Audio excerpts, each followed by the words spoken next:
Chers amis, bonjour.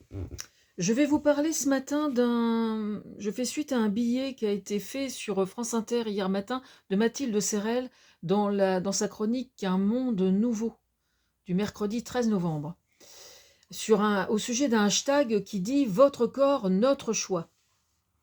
Ça en dit long. On savait que les répercussions face au féminisme ne se feraient pas attendre après l'élection de Donald Trump. Hélas, nous avions raison. J'ai écrit un livre sur le masculinisme édité aux éditions Nombre 7. Dans la première version qui avait été éditée il y a plusieurs années, je me souviens avoir fait le maximum pour arrondir les angles parce qu'encore aujourd'hui, je refuse de mettre tous les hommes dans le même sac, version Not All Men.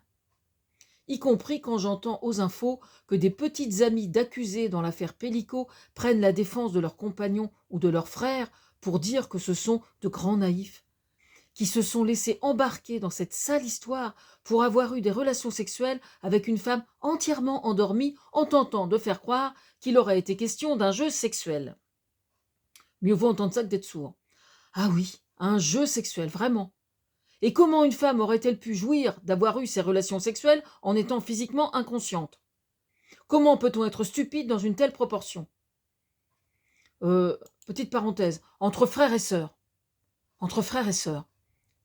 Soutenir un frangin dans un truc pareil, ça mérite vraiment des claques dans la gueule, sur votre respect. Hein. Vraiment. J'ai le sens de la famille, il me semble pourtant, mais alors là, putain, franchement, il faut le faire.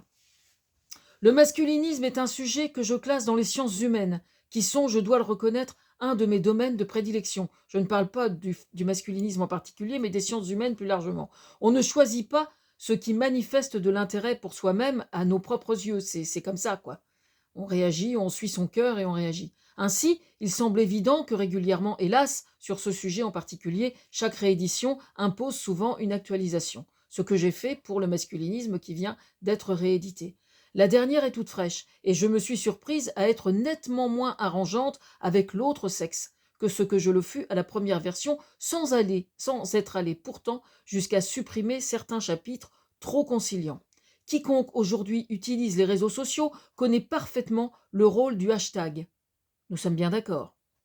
Ainsi, quand quiconque utilise un hashtag qui dit ton corps, mon choix, il revendique haut et fort de disposer carrément du corps de la femme, qu'elle soit sa compagne, qu'elle soit son épouse, ou qu'il s'agisse de qui que ce soit. Après tout, on n'est pas à ce stade à un détail près.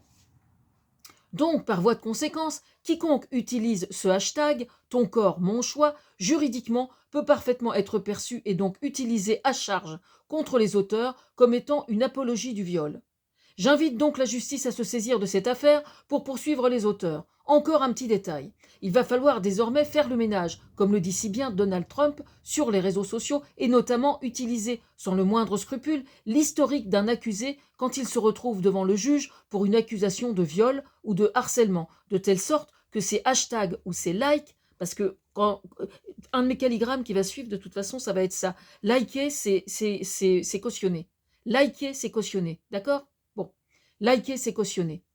Appuie sur la culpabilité dont il est question.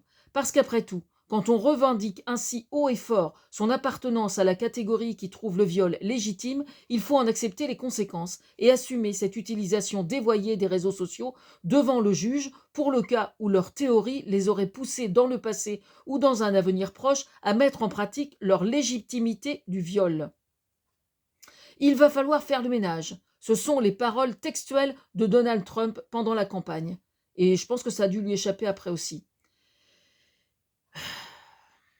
Visiblement, il n'a pas vraiment eu conscience à quel point ces paroles étaient particulièrement justifiées, et tout particulièrement en ce qui concerne les troupes idéologiquement, en tout cas sur le sol français, pour commencer.